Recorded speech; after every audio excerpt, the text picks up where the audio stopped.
mine is to remind young people, if you are not in that decision table, no one is going to speak for us.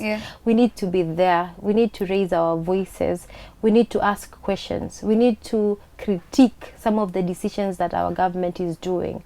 And we need also to offer solutions to key things that we feel or that we might interpret that would make sense to this particular government. When you think around something, and then when you are in a space that enables you to be able to grow into that particular thing, and then when you can at least do that particular thing without even effort of other people, then that is something that you can nurture and become a dream. I think exposure is beautiful. Because when you're exposed, you're able now to make better and informed decisions. And also you're able to interact with various people and create your own connections and even find ways towards how you do want to do the things that you want to do. There are other several products that no one is taking or even initiating you towards them. Like there is tampon, there is menstrual cup, there is reusable oil, you see there is menstrual disc, but we're only told about the disposal. The issue about the disposal is kuna watu wengine doesn't favor them.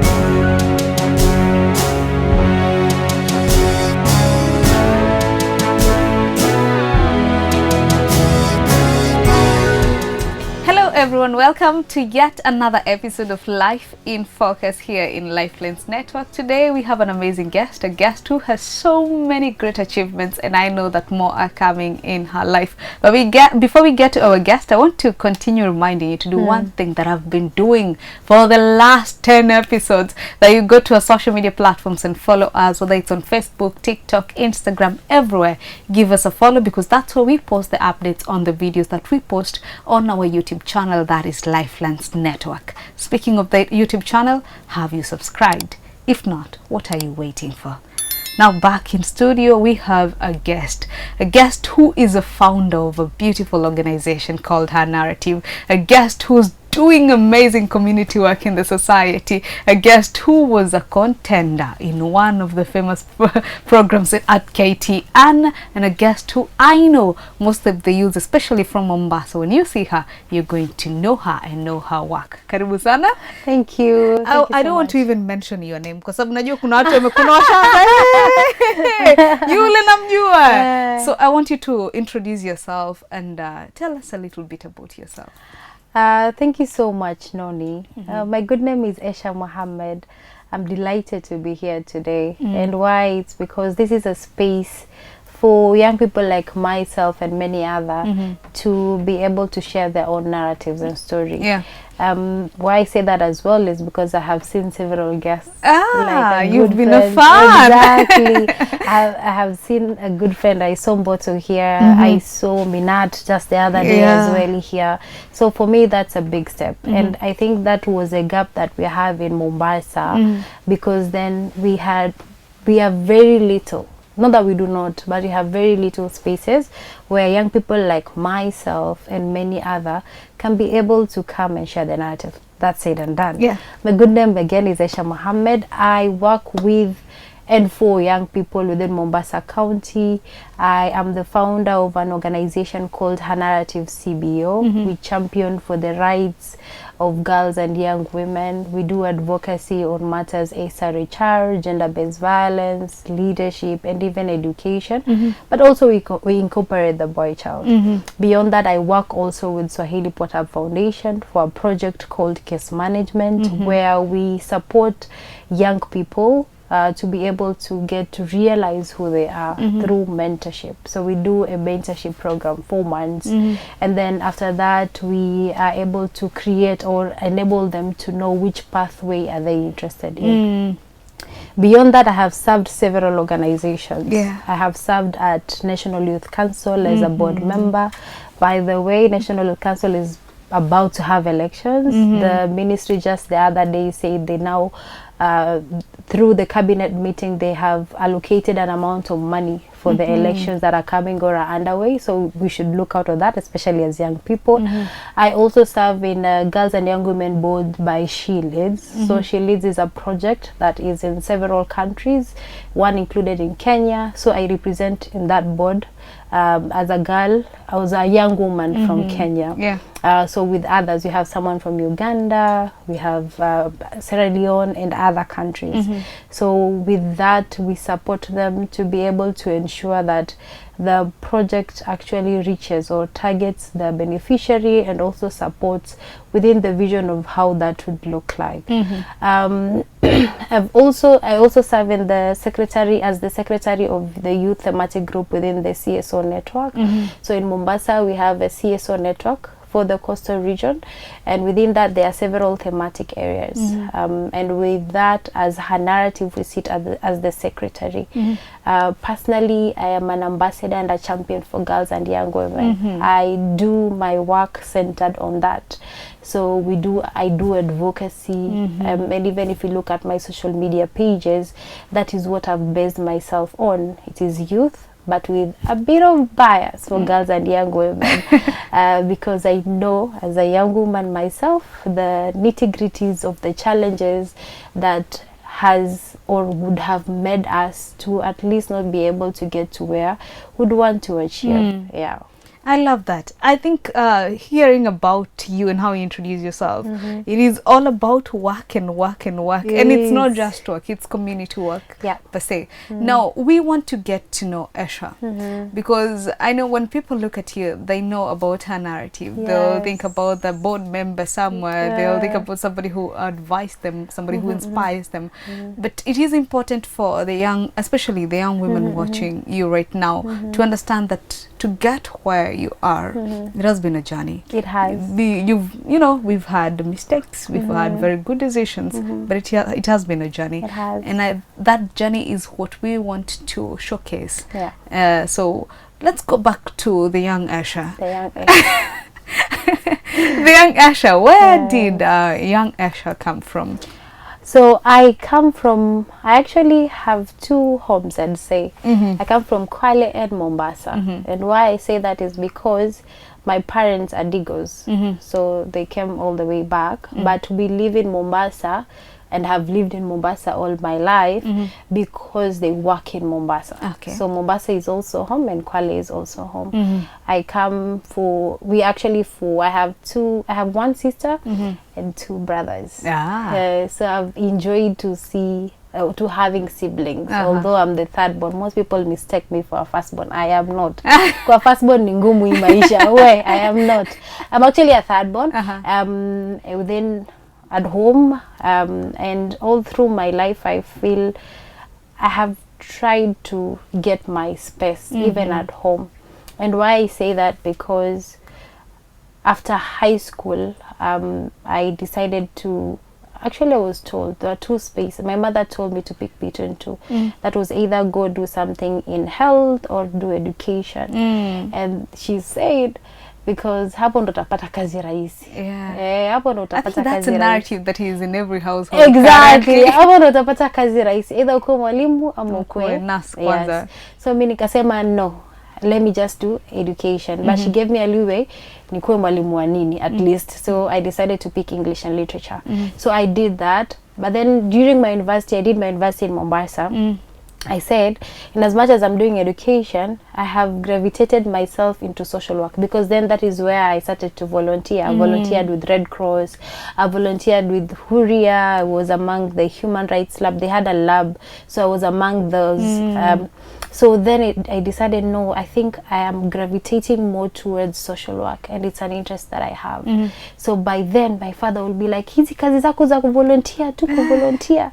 Asha kuvolunteer, try, you need to earn something. Wanna volunteer to kila siku. But then I was like, no, this is something that I'm interested in. I'm very much interested. And I knew that doing this would give me, I think, something even better compared to just sitting and teaching in class. Not saying that I do not like it. I actually do, because I enjoyed my teaching practice. But then it will give me even some sort of peace, because I'm doing something I enjoy doing. So after that, I just had to prove to them that whatever that I'm doing is meaningful and it is making a lot of sense. So through the work, ndo nikakuwa appointed. I was appointed in the board at the age of 24. So ndo akasema, by the way, whatever you're doing is making a lot of sense. It's catching eyes, it is catching up. So ndo wakaniachilia sasa. So they gave me a leeway to just try and do whatever that I am doing to see if it will.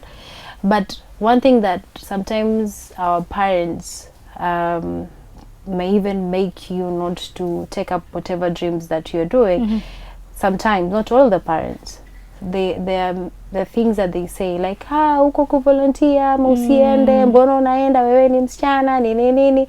So if you're not like Esha, who is a bit rebellious and even questions, then you tend to say, okay, basi acha nisifanye.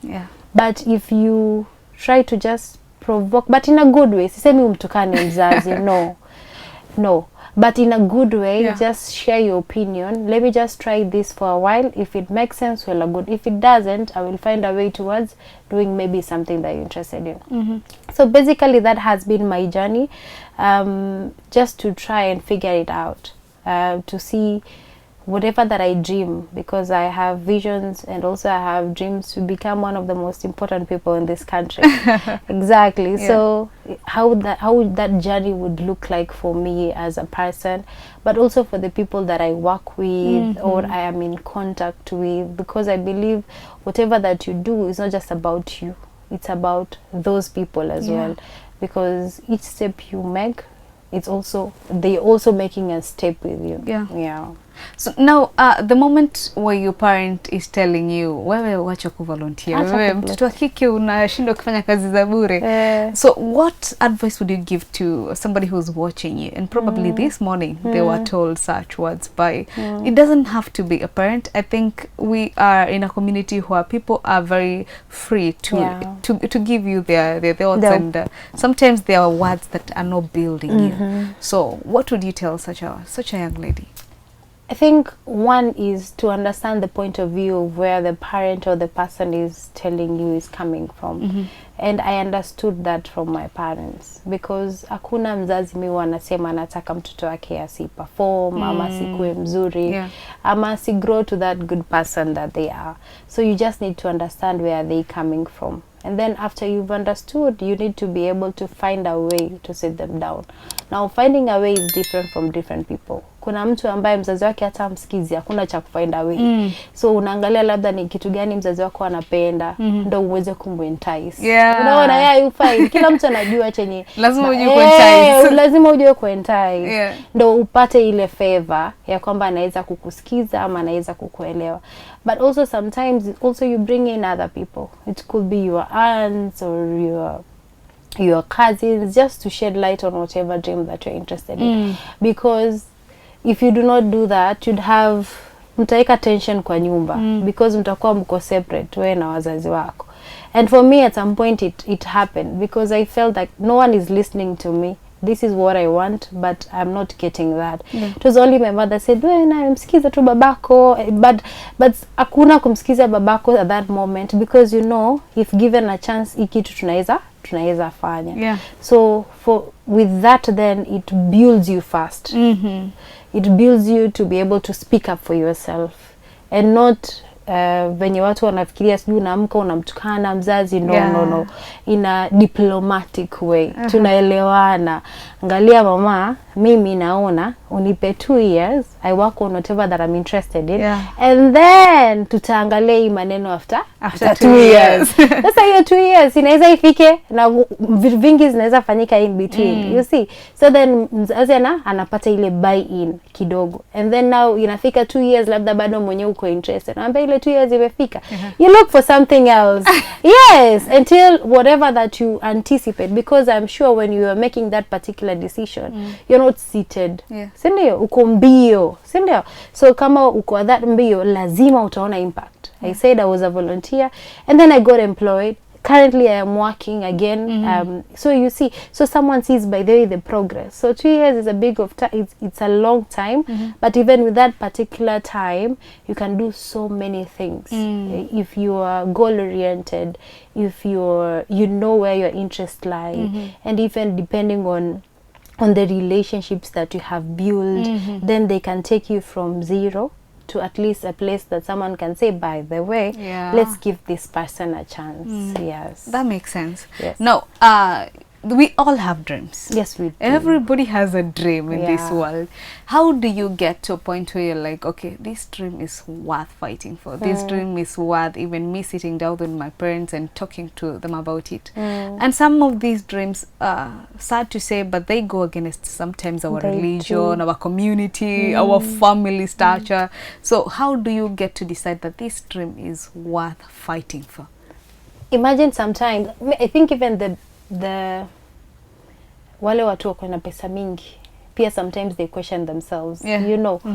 So it doesn't mean that when you have a dream it might actually work, as you say, but then you have to have faith, because it is faith that will enable you to drive yourself towards that particular dream. So for me, I feel like when you think around something, and then when you are in a space that enables you to be able to grow into that particular thing, and then when you can at least do that particular thing without even effort of other people, then that is something that you can nurture and become a dream. And then now you can push yourself even harder and say, now let's put a lot of effort. Unajua saa ingine you might have a dream but you're not doing, again as we have said, but you're not doing anything around it. Because of so many other factors. Doesn't mean it's not your dream, but then you need to sit down and really realize it's really something that you're interested in. Because if you're speaking about dreams and vision and things that you would want for yourself, you have to be proactively and actively working towards them in whatever that would look like for you. And also you have to be in spaces that enable zinakuenable hizo dream. Watu walitengeza golf ama wanacheza golf si wajinga. Wanaika pale because wanaenda kutafutana watu of like-minded. Si ndio? Ndio hiyo sasa hiyo space ya kukuenable wewe kupatana na watu ambao wanaweza kukusengesha mbele. Because wanasema the graveyard is the place of so many people with big dreams. Exactly. So you have to actively work on it. Or if not actively, then you are trying towards that particular dream. Then we can say that there's something that you are thinking around. And I'll give you an example. When I started volunteering and I had an interest in volunteering, I said, this is something that I am interested in. Social work is me social work, for the lack of that better word. And with that, then I became actively involved. And I said I have to ensure that years to come, at least there's so many people who I would have reached with the message of supporting young people, especially young women and girls in Mombasa. And over the years that has happened. So I thought about something and put my faith and vision, then decided to drive towards it. And I say that in the next years, I know I'll be among the big people, even yourself, in this particular country. For me, that is a dream, right? But I'm not seated. I am working towards it. Why? Because I've gone back to school. I am currently doing my master's. I am involving myself in the groundwork to ensure that that happens. And even I'm preparing myself. They say opportunities come to the prepared, right? So I'm preparing myself. So when that time comes, nothing then hinders me from getting it, not unless Allah or God decide that, no, this is not your time, you see. So dreams will just become dreams if you're not doing anything to support them or to enable them to become. I love that. I think that is very inspiring, and I feel it's important that people get to understand that. Because you listen to people fighting for something and you're wondering why does that even make sense? Yes. What is the future of this? But it's important to understand that you have to work for your dream. You have to work for it. You have to have sleepless nights and say, by the way, kitu mimi nisopata sijui itakuaje. Yeah. It's either this or this. Yes. yes. I love and only that, it comes with passion, by the way. It comes with passion. I think they go hand in hand, because then you are motivated. You are motivated to do it, whether or not that there are resources, whether or not you know people. You're still doing whatever they want to do. I love that. Now, moving on, you have been one of the people who has been recognized nationwide. There is a program that you were in Miss President. Yes. I went very young. I don't know why. How were you then? I was, I think, 24, 25. Currently I'm 28. I'm not even that old. Hey, I keep wondering. I was very young. How old are you now?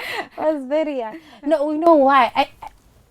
Why I say I'm young? Because I wish that I had gone when I'm currently, where I am currently. I think I would have performed better. But then I think also God had reasons as to why I went that particular time, because it opened me up to several people that I now see. I'm like, I was with that person. I know that person, and I learned so many things, especially politics and leadership, and how that looks like for women, and how that looks like for women at Miss President, because we go to the nitty-gritties. And it enables you to stand out and stand up and ensure that your voice is heard. But then you know how shows are. Well, hey, it was not an easy thing. I know. Let's when you say you know how shows are, Miss Noni knows how shows are. But I have 1,000 people who are watching us. They're like, okay, how are shows like? Let's go back to the selection process. How were you chosen to be a representative for Mombasa? You apply. You apply. Yes, and another thing I think one people do not know, opportunities. For me, I feel that they are there. For me. I'm not speaking for anyone. For me, I feel opportunities are there. It is, are you in that room where those opportunities are spoken, or are you in a space where those opportunities are shared to you? Thirdly, are you a person that is actively applying for those opportunities? You see, because sometimes you might see an opportunity and ignore it. I saw an opportunity, I applied, I was shortlisted. I went for an interview. Actually went for interviews. Yes, they came, we went for an interview, and then I was selected now. Among the many people, now I was selected to represent. How many people were selected overall? I think it was 2 years back or somewhere. But it was a good chunk of women. I think in the end we went 100 or 70, then tukapungua until the final Miss President, who is Angel. And Angel will serve with her at NYC as well. You see, so the only good thing, the good thing about such shows, they give you the platform, and also they put you in places with other able people, like-minded people. And able people that you know, creating that particular network or connection will also serve you better in the next year. And then also you hear stories. I love stories of how other people are trying to do things, or even how they've been able to accomplish. You know, Miss President is not just for young people. It is even older. Like, as long as you're a woman above 18, you can apply. So pia kukona watu wazima. So then we have experienced people. So then you can be able to get how has that journey been for them, so that you can usijidifferentiate sana ukasema eti mimi si kama yule. But in the end, we are all women. We go through if it is gender-based violence, any of us could be a survivor at any given time. You see, and what happens within the political scene, especially for women, it's kind of similar, not the same, kind of similar, especially the violence, especially being labeled. Ukipewa opportunity, unaambiwa yule alilala na mtu fulani ndio wala akapata opportunity. I think we had the same conversation with Mboto, and it became kind of offensive.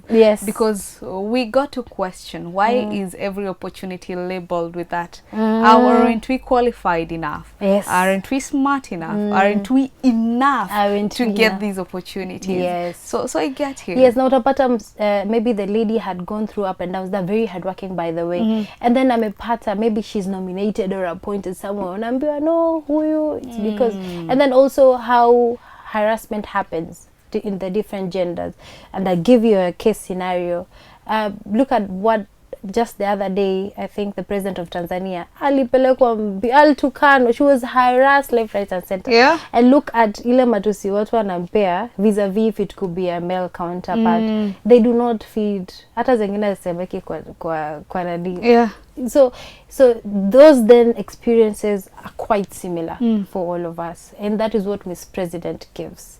And probably again I'm saying I wish I had gone a bit earlier on, because the experiences that I have garnered all through would have made me even more bolder and even taken more consideration of how that opportunity would have matured for me at that particular given point.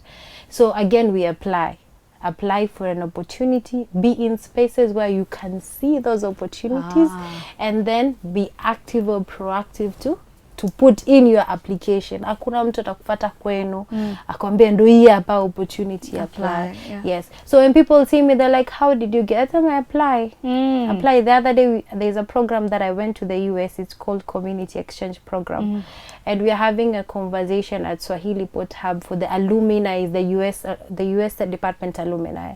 And I was telling them, within our program, they take, I think they said it's 0.5%. Like we only went 3 out of the many applications that happens across the country. So, but before we figure kwa 3, I submitted my application. You see? Yeah, so huwezi kufika kwa 3 kama you have not submitted your application. Exactly. So do the first step. So do the first step. Ni kama kuna tume advertise, ndio? And then wewe unataka kazi. Tuko wawili. So sote tunataka kazi. Lakini mimi niko tu hapa na lament. Mimi nataka kazi, sipati kazi. Mimi nataka kazi, sipati kazi. Wewe umeamka umepeleka pepa zako. Yeah. You see? So who is going to get the job? Definitely me. You have higher chances. You have tried. Yeah. Na mimi mwingine ni kusema tu sina kazi. But I'm not putting any effort. So I applied and went to the US for 3 months. I learned so many things in the US and then came back, and that is how I came to form her narrative, because we're looking at community impact projects. What can you share from the things that you saw in the US and back here, and that.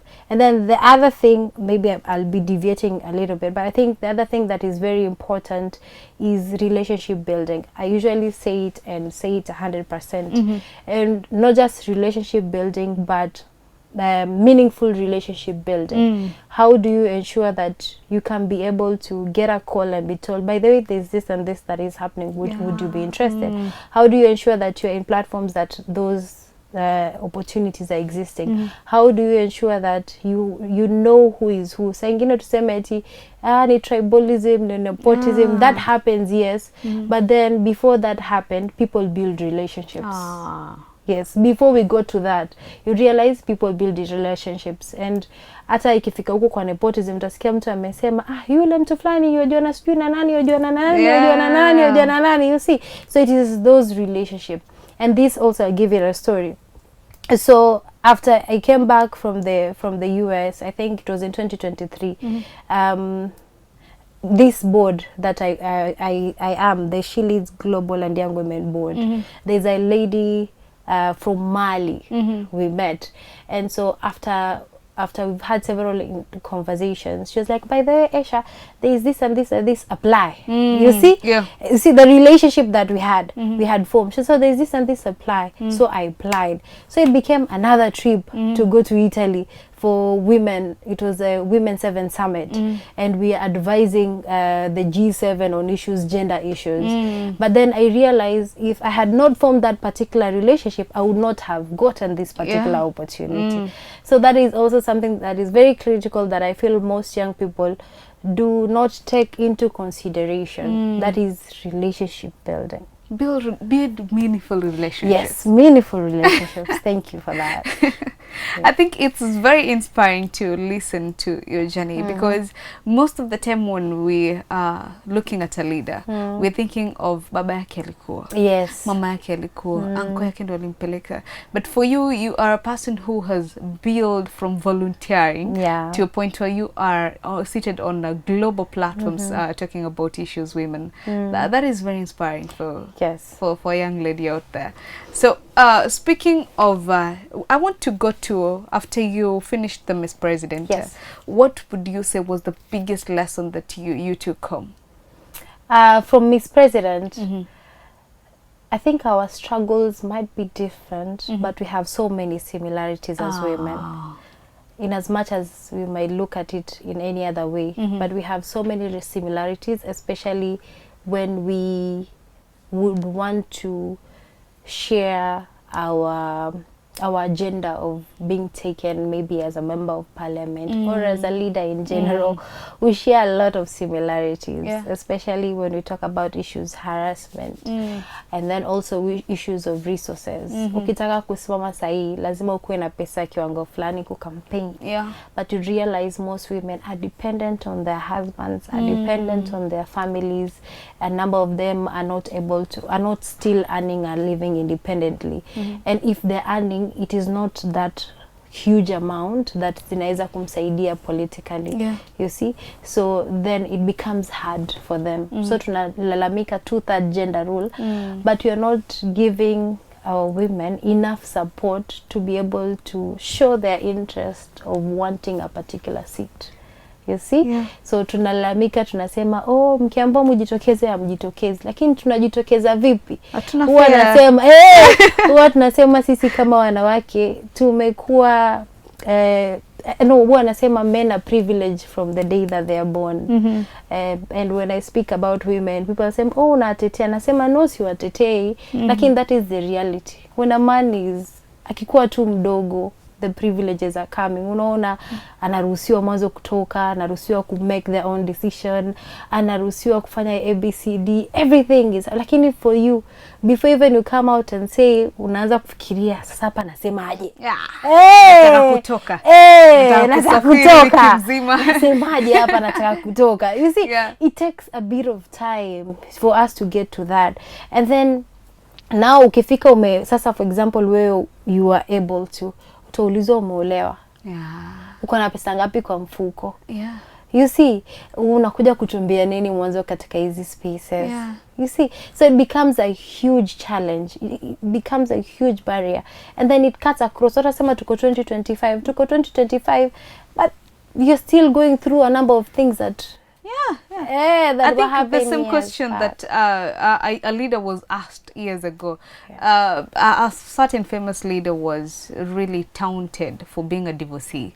And it became a whole thing to the point that they feel that she cannot lead. But if it was a male counterpart, they wouldn't even ask if he was married or not. So it shows you how biased the society is in their thinking. And sadly, even as women, we are also a problem to women. To women themselves. I think just the other day, just to show that in as much as we're in 2025, we're still the same. Used to, I think it was an OCS who said that wanawake hawafai kuchukuliwa kama police officers, wachukuliwe tu 20%. Na tuko 2025. Anasema sasa tukiwa tear gas hapa nawaambia wabaki. You see? So then it really shows that there is so much that has to be done. And we are not saying as women that we are so strong. I know. But then can we be able to support women to be able to either do their responsibility better or even be able to achieve their dreams, no matter how that dream would look like, by the way. No matter how that dream would look like, as long as it is legal, I say, and they believe they can be able to do it, then support that woman to be that. So that is what I learned from this president. Now, the trip that you took to US for 3 months. Yes, for 3 months. In the US, were you tempted not to come back? No, I think we need had wa Kenya. No, seriously. Because it is not wajua hata juzi mtu anasema ulienda alafu karudi, nikasema yes nilirudi. Kwa sababu gani? I'm very patriotic. I love my country. I think you're the 1% of I know you're the 1%. I think I'd prefer probably either just working from the US or any other country, but not eti nikuwe naishi huko. Na hiyo ni kama naenda narudi. Yeah, I think I'd just want to be a regular visitor. And not in any bad way, but I feel there's so much that we can be able to do. Sote tukienda US, hata juzi tulikuwa tunazungumza kuhusu unemployment. Na nikasema ya kwamba sahi everyone is pushing that we take young people outside the country. But then who are we leaving our country with? You see, that's a big, who are we leaving our country? It is, so I understand ni kazi, ni opportunity, very good. But then who are we leaving our country with? Yeah, good you question. See, yeah, because then I am looking at the next 10 to 15 or even 20 years when now wale walienda wamerudi sasa wakona watoto na sote tulitoka tukaenda, so the country iko in shambles. Watoto watakaa wapi? You see, tumeachia wazee watoto watakaa wapi? And then tutalalamika, tutasema the country is not doing this and this and this, but when a call was told that please let's try and do this, you left. Then who did you expect to? Ama umwachia nani ukasema huyu mimi naenda lakini huyu anabaki hapa kufanya hiyo maneno? You see, so I think these are, and that is why I am okay living in my country. And I am also okay probably just working and coming back. So I didn't think of running because I wanted to come back. I wanted to come and impact whatever that I have learned to other people. That is one. Two, kuishi US si rahisi. Nili realize by the way, nikamwambia no, this is not an easy thing. And why I say it's not an easy thing, because it is either you have someone there that can host you, because ukikimbia we ni kamboy. You don't have papers. How do you survive? So it is not as easy as people think. Surviving there is 10 times harder than surviving here. So you'd rather do that. And then two, I have my own dreams. I have my plans, you know, whatever that I want to do. So why would I want to jeopardize that for just 1, 2 or 3 minutes and being unsure of that particular journey? You see? Na ningebaki huko US, ningeenda Netherlands, ningeenda Italy lini. You see? So why would I want to do that? So that is why I couldn't. You couldn't? No.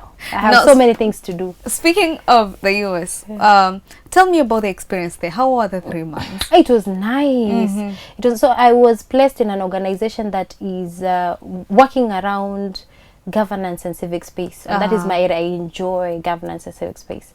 So that particular organization, what they used to do is they used to support particular candidates. And even we had, I was part and parcel of that organization. So we had a radio and would bring the candidates that we have picked, and they will come and pitch and tell people about what they were doing. And even we'll go to houses and tell people, by the way, vote for so and so. And our candidates won. But yes, vote for so and so. And then the big thing around it is hiyo pesa wanafanyia wamepewa na government. Unaona kwa organization, I have not heard of an organization that is given grants by government funded in Kenya. By the exactly. Government, But kule wanakuwa funded by the government na wanafanya hiyo kazi. Na they pick, si eti wanachaguliwa wanasema ekeni mtu fulani na fulani, no. So the organization sits and deliberate and say, by the way, we feel for us huyu na huyu na huyu can be able to support this and this and this. So these are the candidates we are voting for. So hiyo pesa inaikuwa hapo si kuwekwa literally, like wanaeka to support their campaigns. They bring them on if we have conversations. I even met Senator anaitwa nani, alikuwa Mkenya, I've forgotten her name. She used to be in Kenya, then she went, Ilhan. Ilhan. Yes, I met Ilhan because I was in Minnesota. So she had come to Minnesota, I think, and then so I met her in one of the conversations. And even before I left, there was a lady that was 25 years, alikuwa Senate representative, because of how she spoke about the ideologies that she had, the things that she wants to do, and people voted for her. Wow. You see, so for me that was a really big shift on how organizations are run there and here, and even how people are taking into account policy and not just mere talks or kawaida politics into considerations when they are picking who would want to serve them or become the leader at that particular level. So for me, those are 2 key things that I wish to see in Kenya. At least at some point, if you could hear of organization being granted, because the space is just, for now, would say so, it is donor funded. So sahi donor akiamua leti pesa Kenya, whoever the donor is, what do we do? So inamaanisha hakuna accountabilities zitafanyika, no one is going to raise questions, because kila mtu anasema mimi nitaenda kupigana ama nitaka nyumbani nitafute pesa watoto wakule. Kweli. You see? Kweli. Yeah.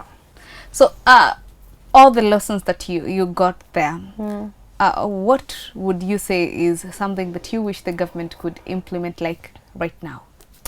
I have so many things that I wish the government could implement, but also having sat in an institution, I also understand how it's not an easy thing sometimes to just implement. Why?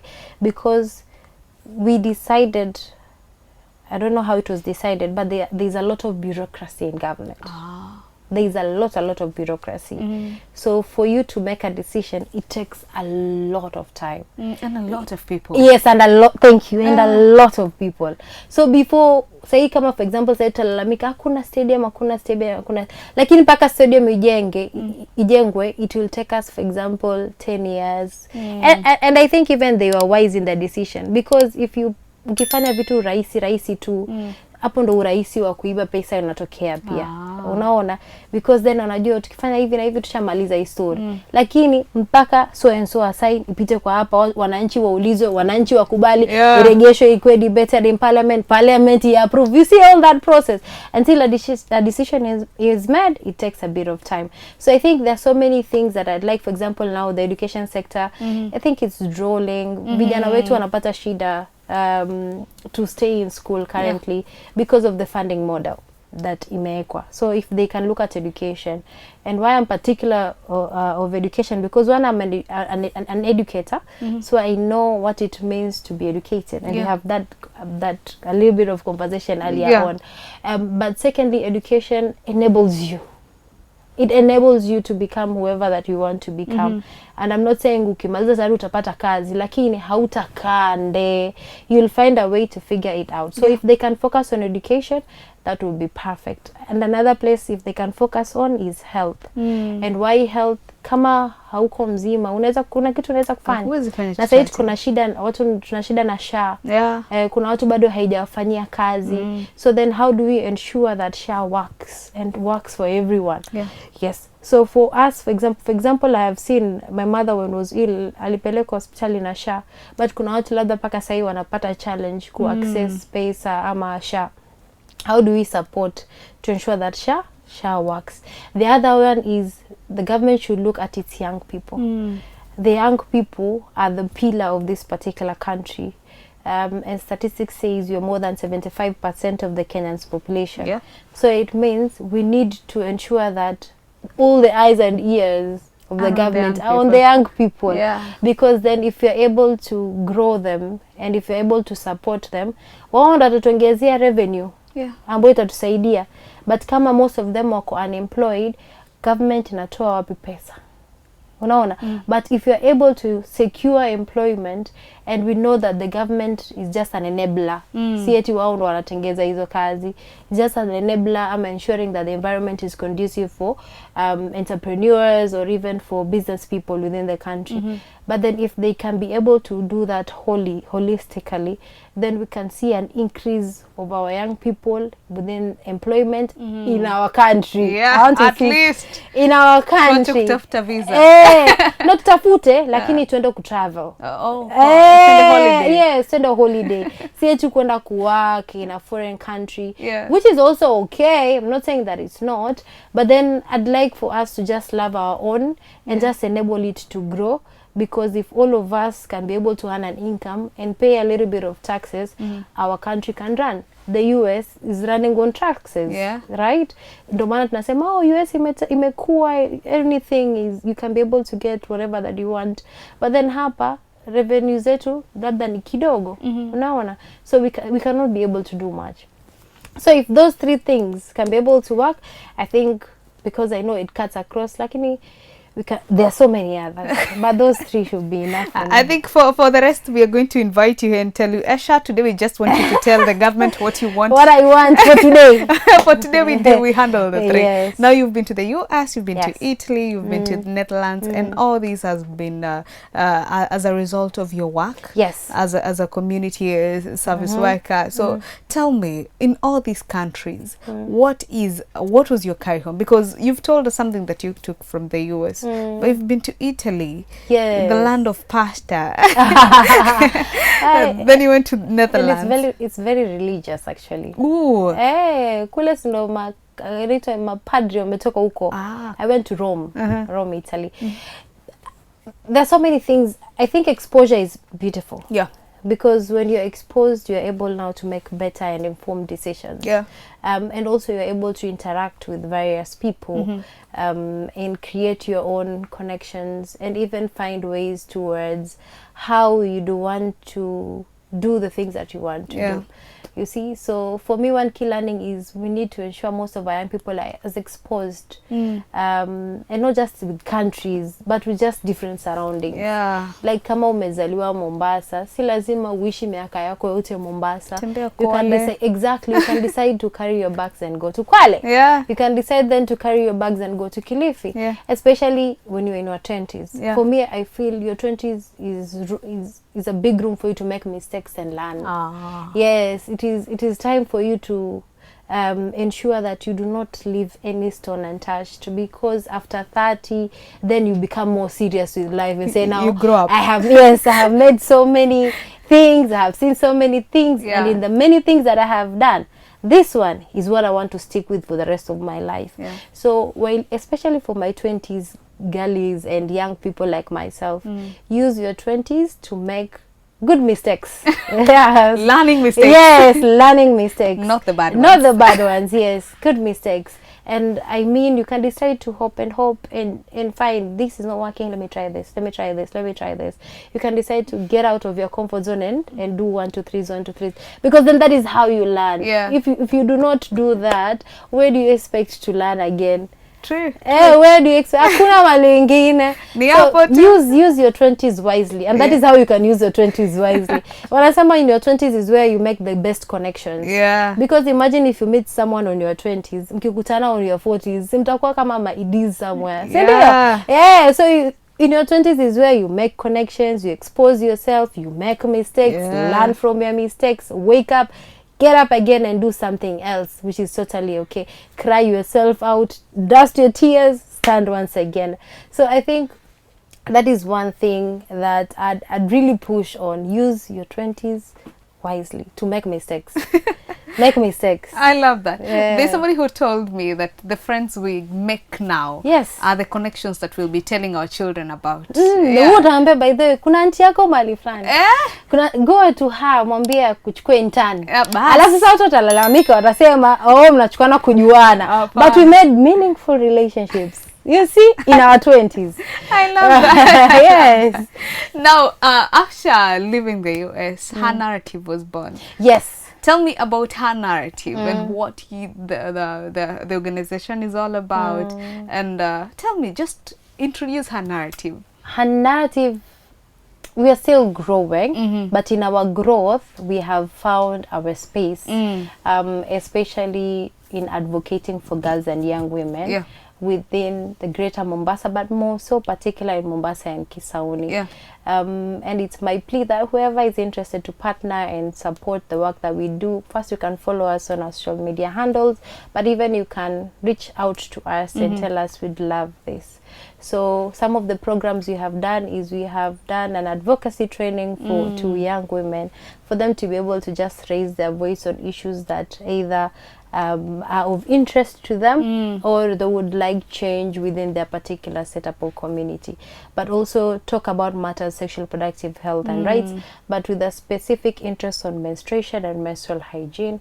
And why? Because it's still a conversation that most people are not willing to have, especially in a family setup. And we know that menstruation will come whether we like it or we don't. So we need to figure out ways to be able to have those conversations earlier on, because then if you do not, you're prone to let someone just do something that maybe they would have done better at a particular point. But the most important one is participation. Increase the participation of young women and girls in spaces. I usually say young women are marginalized twice within the space for conversation where we have older women and men. The older people will take that up. You see, and within the spaces of young women and young men will be forging the head and will stay in the back. So then how do we encourage more young women to actively participate share their voices, tell their stories, and try to do things that they're interested in. So in all that, we try to utilize storytelling. And why storytelling? Because it becomes easier for you to connect with other people's experiences and learn from their experiences, and be able to pick one or two things that you can utilize in your own or in your own life at some point. So that is what we have done so far, or what we are doing. And also we have in-school activities. Like currently we work with Hassan Joho girls, and we just concluded a one-day training with peer educators again around menstrual hygiene. And we foresee to just have more engagement and conversation around it, enable the organization to grow. As I told you, in as much as I work with her narrative, there is Esha, and then there is her narrative. Yes. I understand that. I understand that. I think it's important for people to know her narrative as a CBO, because when they approach you, they shouldn't be approaching as her narrative. Tunataka. But it's important for them to understand what her narrative is all about, and I think they have understood who Esha is all about and what Esha is all about. Now, there is something that you mentioned that her narrative tackles, and that is menstrual hygiene. In the society we are currently living, it is a taboo. It is a taboo to even sit in a family and talk about it. It's supposed to happen, but it's supposed to happen, but we don't talk about it. You know, there's an animation that they had a song that went like, we don't talk about Bruno, no. So it has become that we don't talk about it. It's happening, it's there, but it's not talked about. I understand that there are communities that you probably have not been able to reach, but maybe there's a young girl watching. What is the message that you would want to pass to them? Juzi kuna msana alichekesha, alisema one day alikuwa hana sanitary towels. So akaenda akamwambia mamake, mimi sina sanitary towels. Akamwambia, mimi sina pesa. Una pesa? Akamwambia okay. Akakaa akafikiria, akamwambia nenda kwa babako. Akaenda kwa babake. Akasema mimi nitamwambiaje huyo mzee? So the father is not just, yani hayuko hizo stories so akamwambia dadi, mimi kuna kitu za kuambia. Akamwambia kunaambia nini? Kuna kitu nataka kuambia. Akamwambia niambie na kunaambia nini? Akamwambia mimi nataka pesa za pads. Akamwambia wewe kwa hizo story unaongea na mamako. Akamwambia hizo story unaongea na mamako. Mfuate mamako. And then the father called the mother. Akamwambia sasa mambo gani haya sijui nini, akampa pesa lakini. But what I picked is still we have such around the topic. Yes, around the topic, and you'd realize that sometimes it just comes, mtu anadhani ni naturally. Asema tu nenda kaongea na mamako blah blah blah, but then it is as you said, it should be an open conversation to talk about periods, especially to our girls, because most of the time during their first menstruation wao wanaogopa sana. Hata wewe ukikumbuka your first menstruation, you'll be like, sasa mimi nimwambie mama nisimwambie. Lakini if your parent had that conversation earlier on with you, then ikianza usi unamfuata rahisi. Kuna mtu alibaki, kama another story you are told as well, the lady alibaki na period yake for a while, akaenda akacheza akarudi anajimwagilia maji, but bado ana stain, mpaka babake akanotice. But now this is a better father. Babake akanotice, akamchukulia pad, akamwekea, akamwambia shika ovae, and then akamwambia sasa nenda kwa aunti yako ukaongee na aunti yako. You see? Yes. So if you do not have such conversation, then we are putting a fear somewhere of being approached when that time is ripe. So have pre-conversation on menstruation with your girls. Tell them, by the way, there's something called menstruation. You can start at the age of 8, because as of now we have 9-year-olds also menstruating.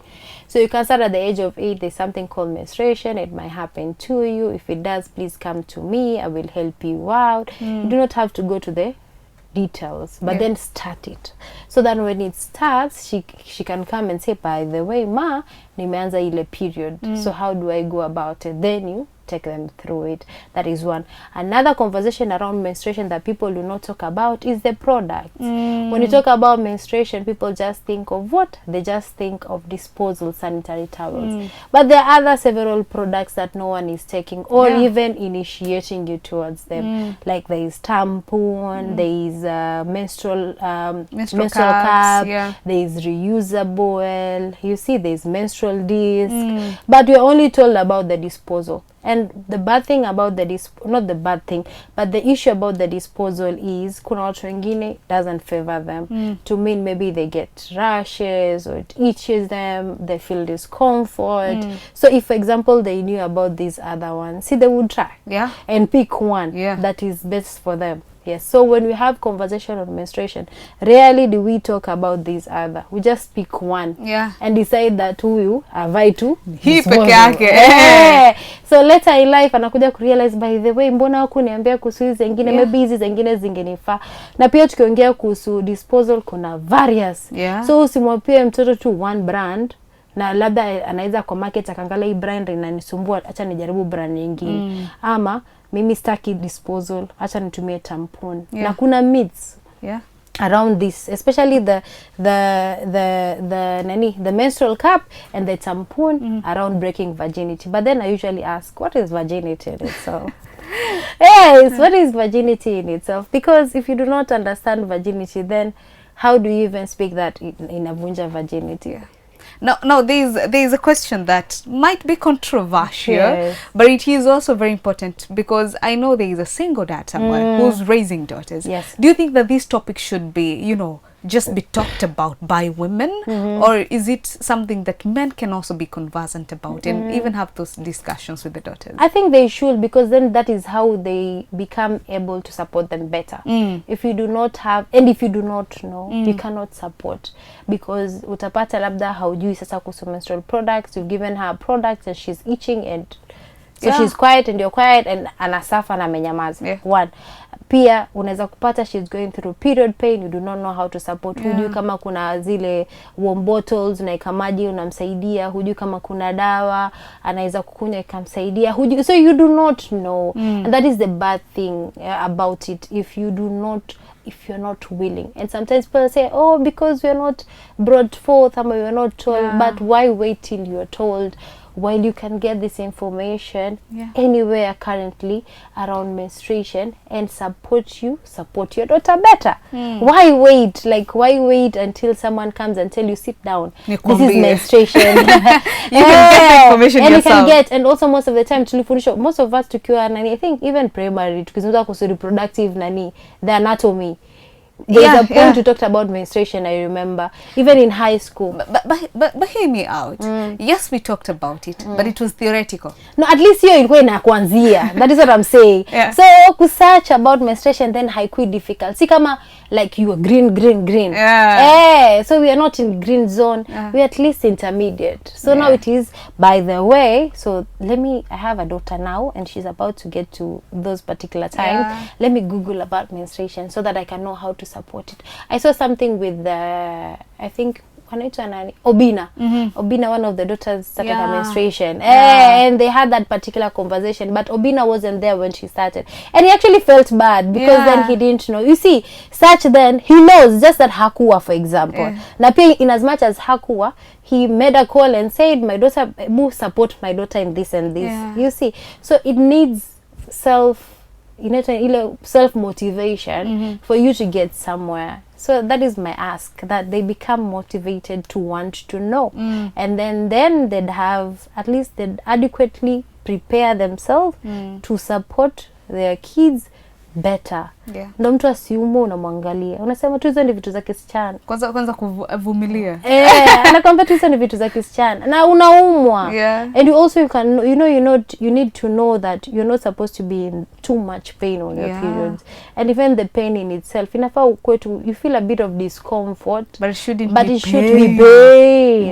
Because it could be actually a disease and you need to be supported in that by going to the hospital. that is a topic that I know the conversation of it. I think it makes the men uncomfortable. Yes. For sure. And But some they shouldn't women, be. especially the older women, they're like, unaongea mambo gani? mbele za watu, how do you even speak? But these things are happening. I Yes. heard a story of a lady who started her menses at 6 years, and I'm looking at a 66-year-old in my house, and I'm scared. But it is happening. It's gonna happen. So let's make it normal and have those conversations. It is. Now moving on swiftly. Yes.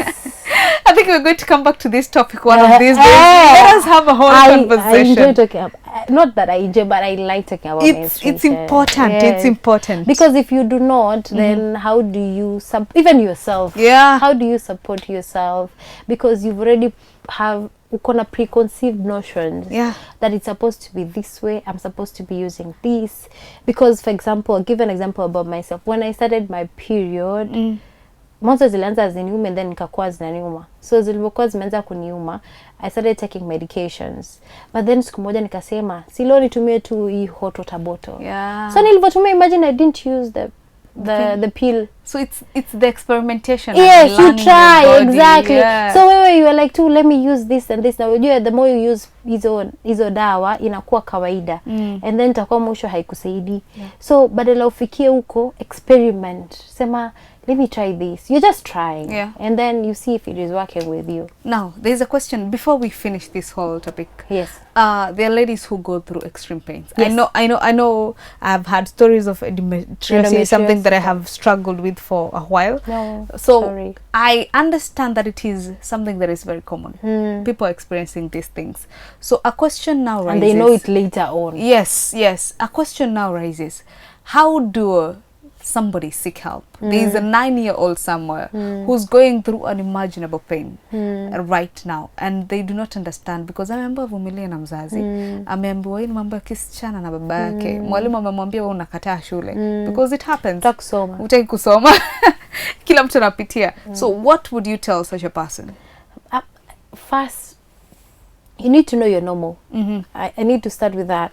Because sometimes your normal is different from my normal. Now, how do you get to know a normal? You know, the normal is it's the normal is haumwi. It is a bit of discomfort, lakini haumwi pase mpaka huwezi kuenuka, huwezi kufanya kazi zako. You might be feeling a bit of lazy hivi, lakini si eti umezidiwa mpaka you cannot be able to do that. So that is not normal.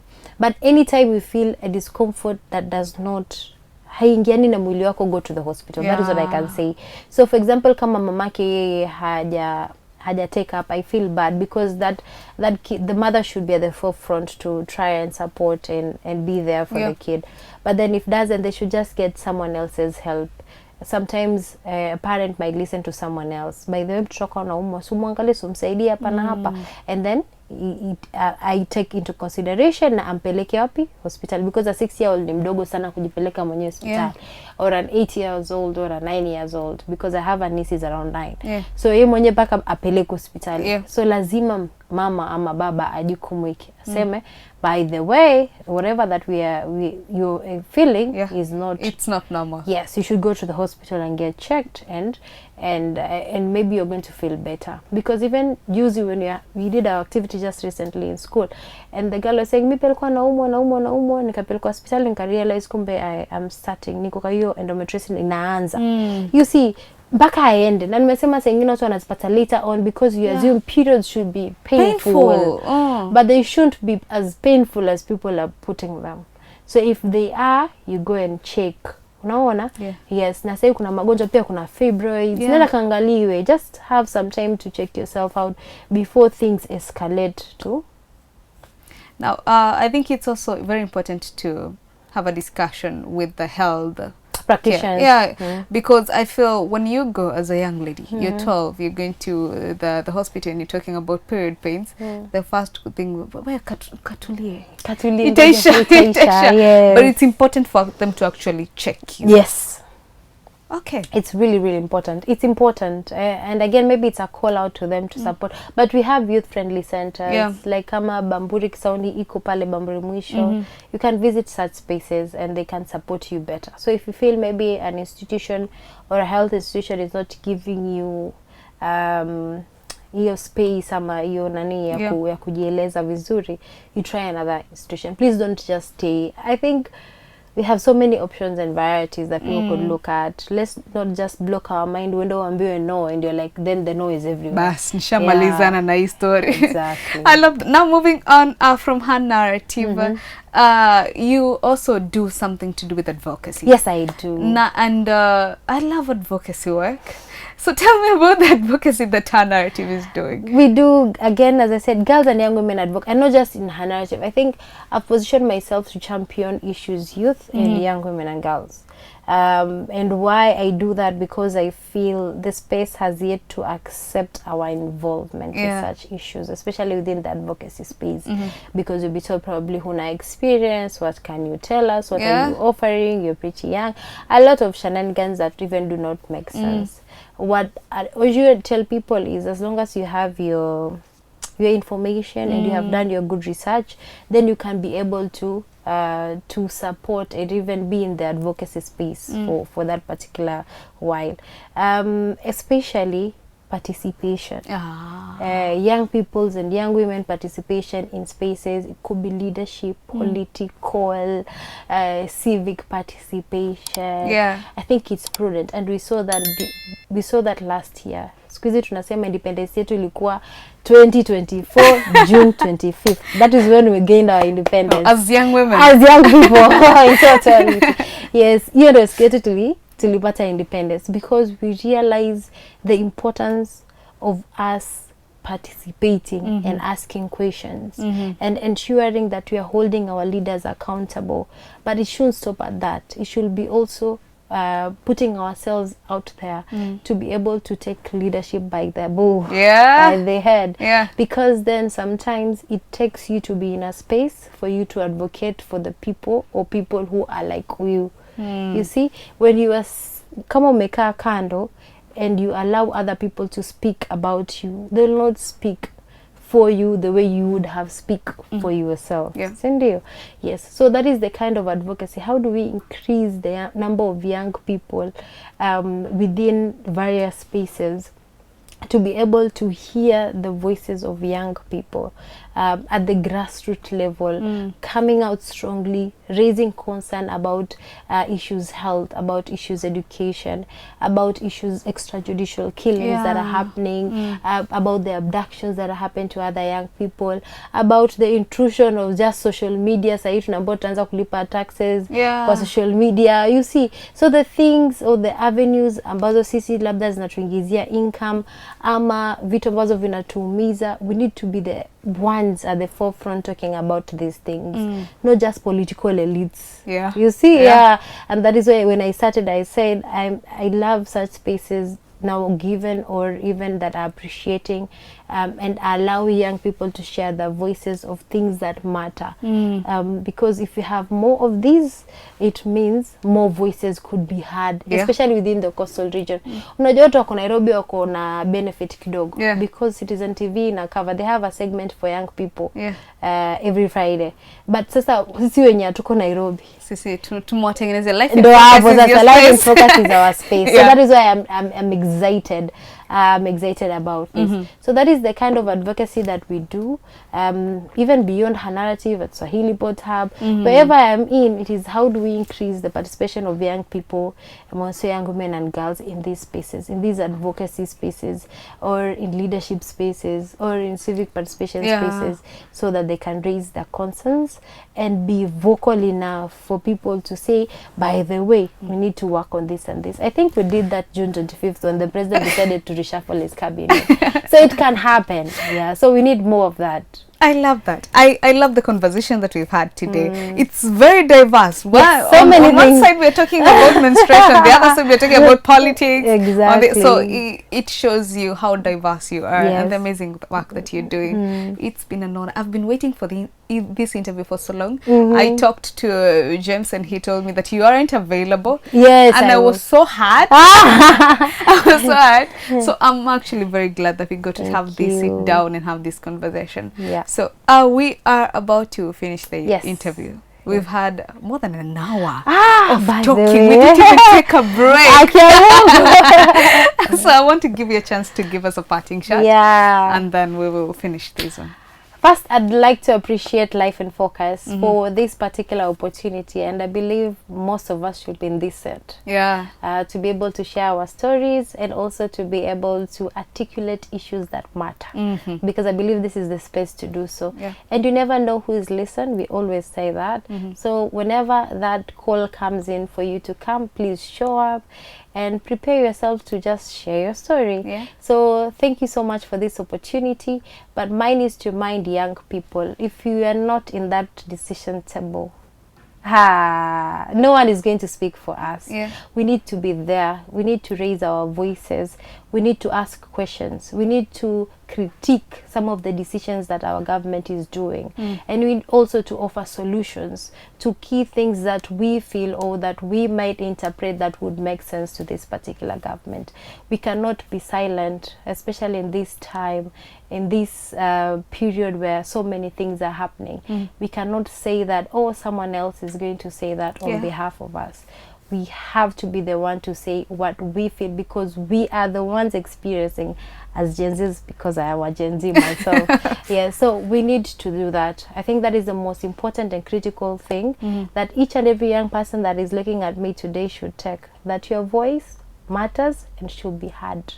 Thank you. Yes. Your voice matters and should be heard. Should be heard. Those are the words of Esha Mohammed, the founder of her narrative. Yes. A very well-traveled lady. If you guys were with us from the beginning to this point, thank you so much for joining us. Please remember to follow us on all our social media platforms, Facebook, Instagram, TikTok, everywhere. Give us a follow, because this is where an update of when this video will be updated on YouTube will be posted first. My name is Miss Noni. Until next time. Bye-bye.